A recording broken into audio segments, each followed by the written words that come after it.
여러분 반갑습니다. 조금 전에 특송해 주신 은혜로운 찬양 감사합니다.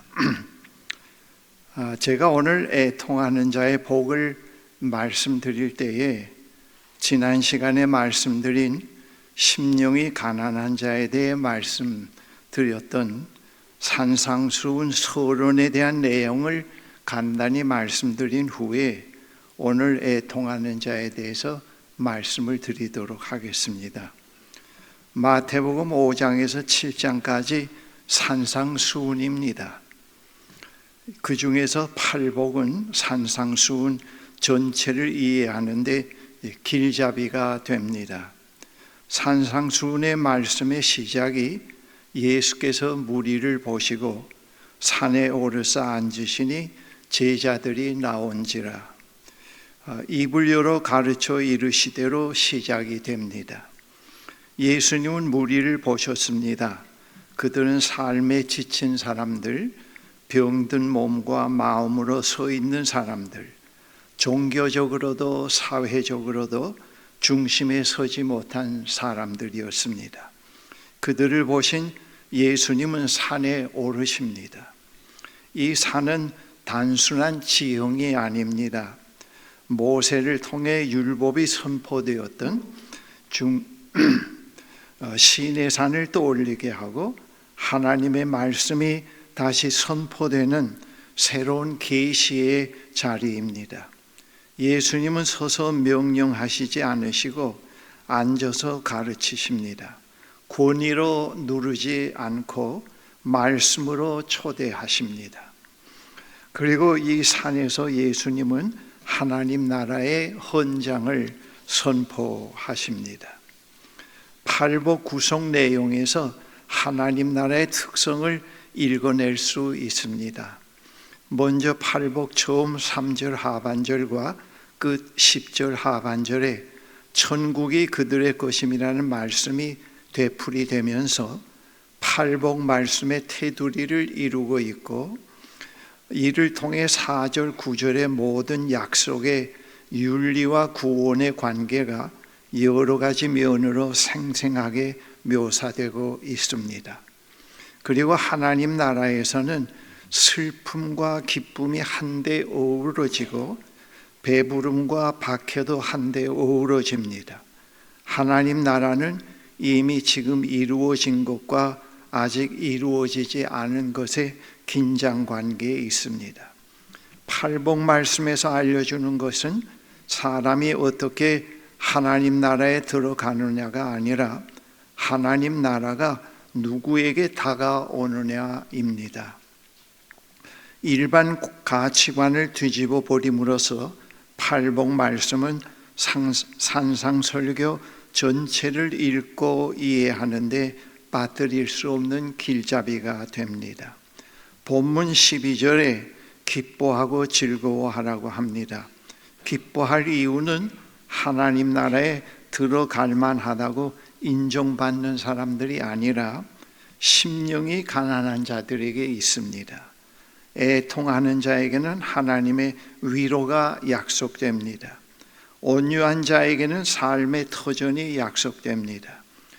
양식을 갈망하듯이 정의로운 삶을 갈망하는 사람은 하나님이 배부르게 해 주실 것입니다. 함께 아파하는 마음을 실제 행동으로 드러내는 사람은 자신을 하나님이 기뻐 불쌍히 여겨 받아주심을 경험할 것입니다. 마음가짐이 반듯하고 양심에 거리낌이 없는 사람은 하나님과 매우 깊은 사귐을 누릴 것입니다.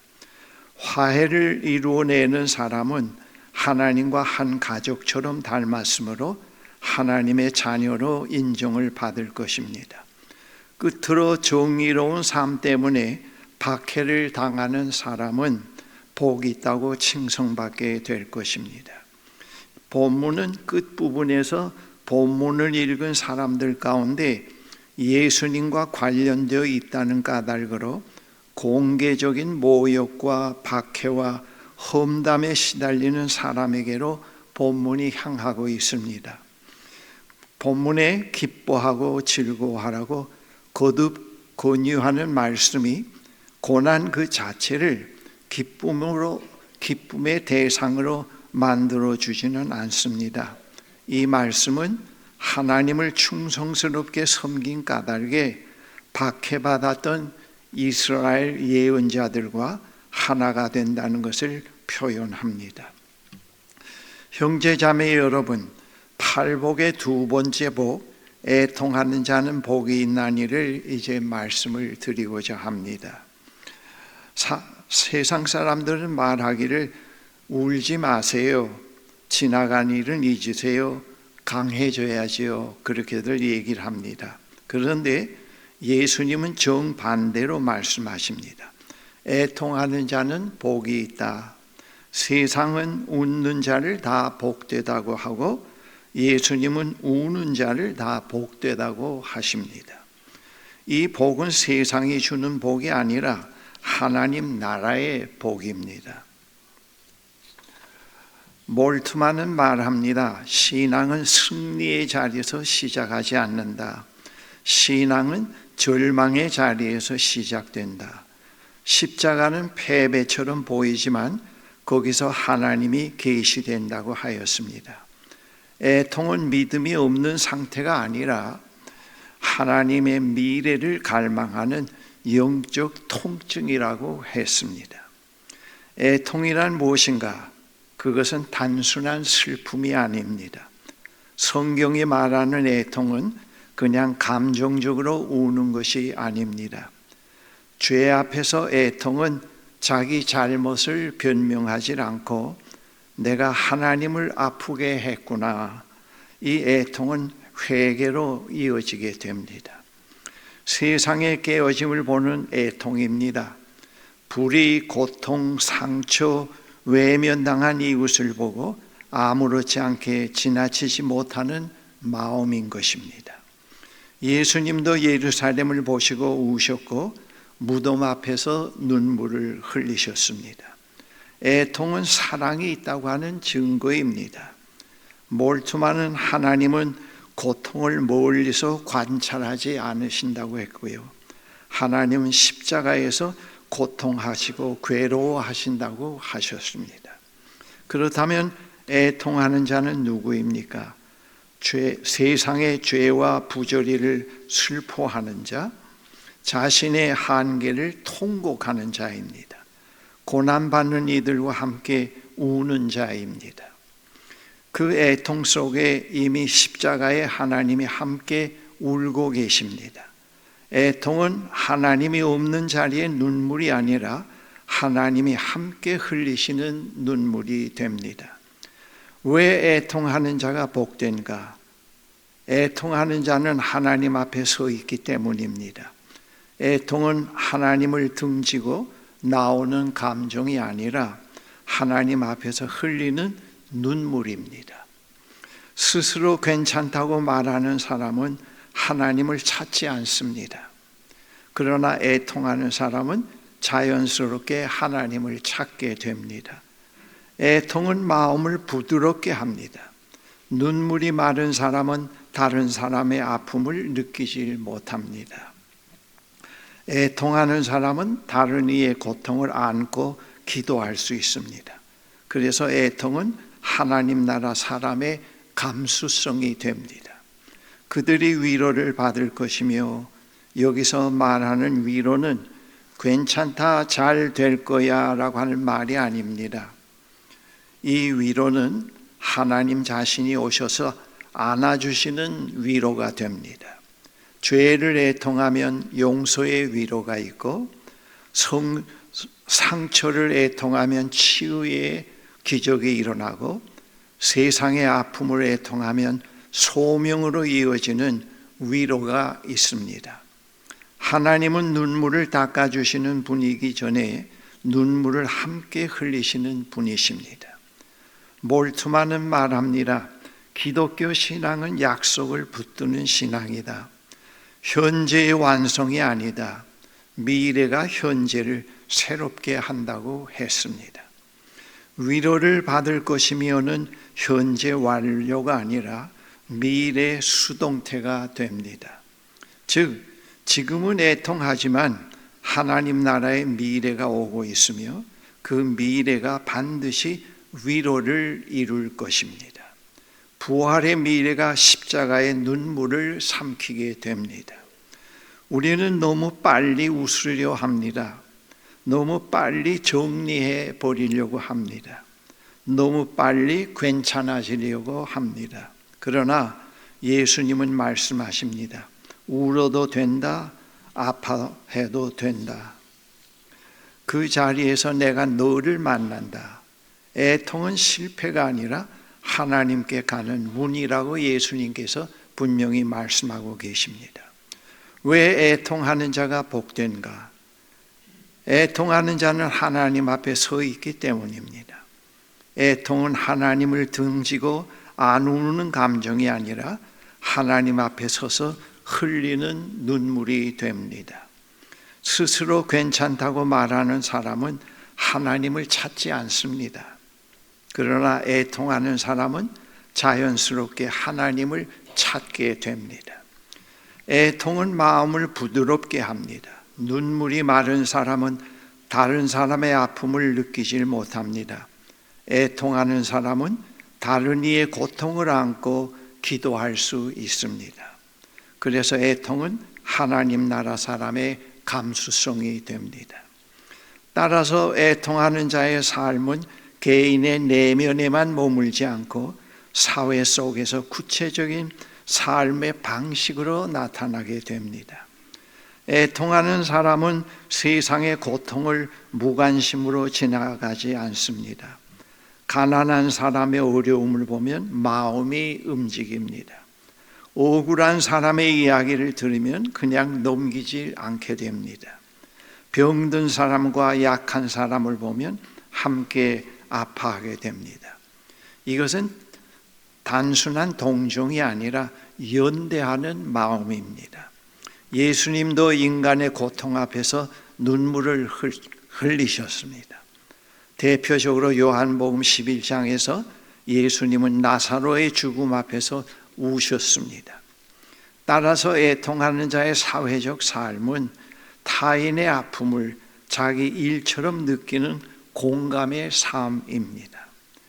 애통은 세상의 죄와 불의에 대한 슬픔이기도 합니다.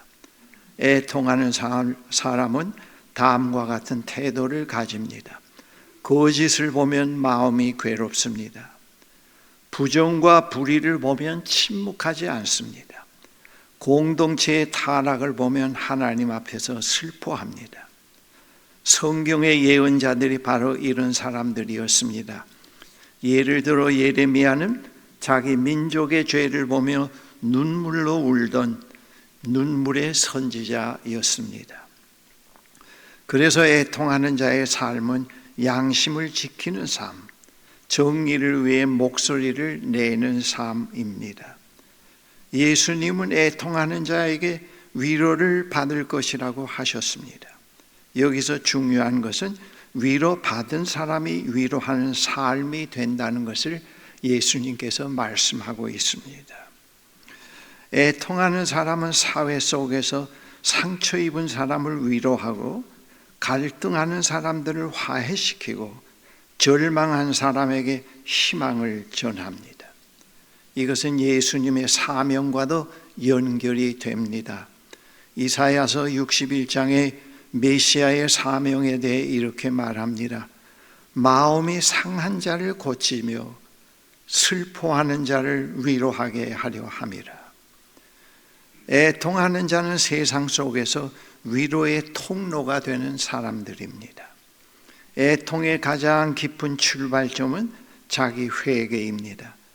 애통하는 사람은 먼저 자기 죄를 회개하고 자기 교만을 돌아보고 하나님 앞에서 겸손해집니다.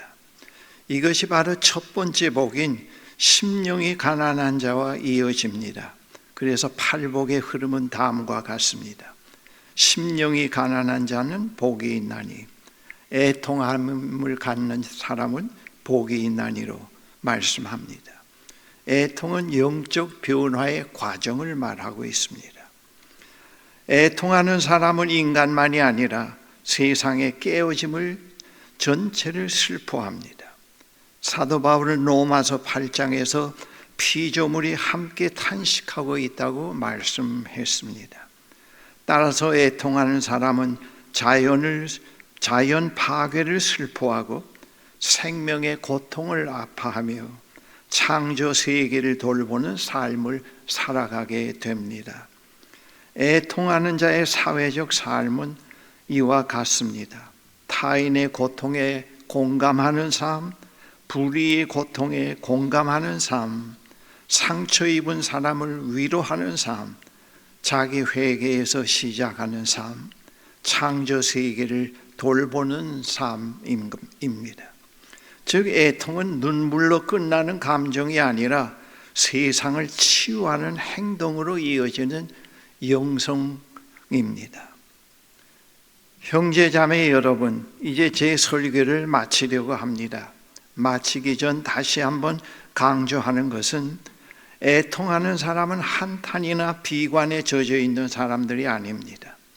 애통하는 자들은 우울증에 걸려 있는 사람들도 아닙니다. 애통하는 사람은 열등감에 사로잡혀 있는 사람들도 아닙니다.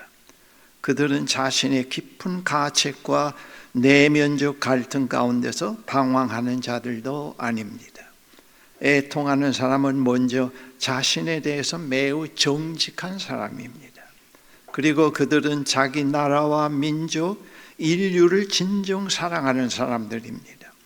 그들은 겸손한 사람들이며 그리스도의 마음을 가진 사람들입니다. 이러한 이들에게 하나님의 위로가 있다고 말씀합니다. 이러한 사람들에 의해 긍정적인 역사적 사건이 일어납니다. 진정한 애통에는 치유가 있고 위로와 희망이 있습니다. 그리고 반복되는 죄의 단절이 있습니다. 교회는 자기 시대에서 애통하는 삶을 우리가 살도록 노력해야 하겠습니다. 다 같이 기도하겠습니다. 위로의 하나님 아버지, 눈물 속에 임하시는 주님, 상한 심령을 가까이 하시는 주님을 찬양합니다.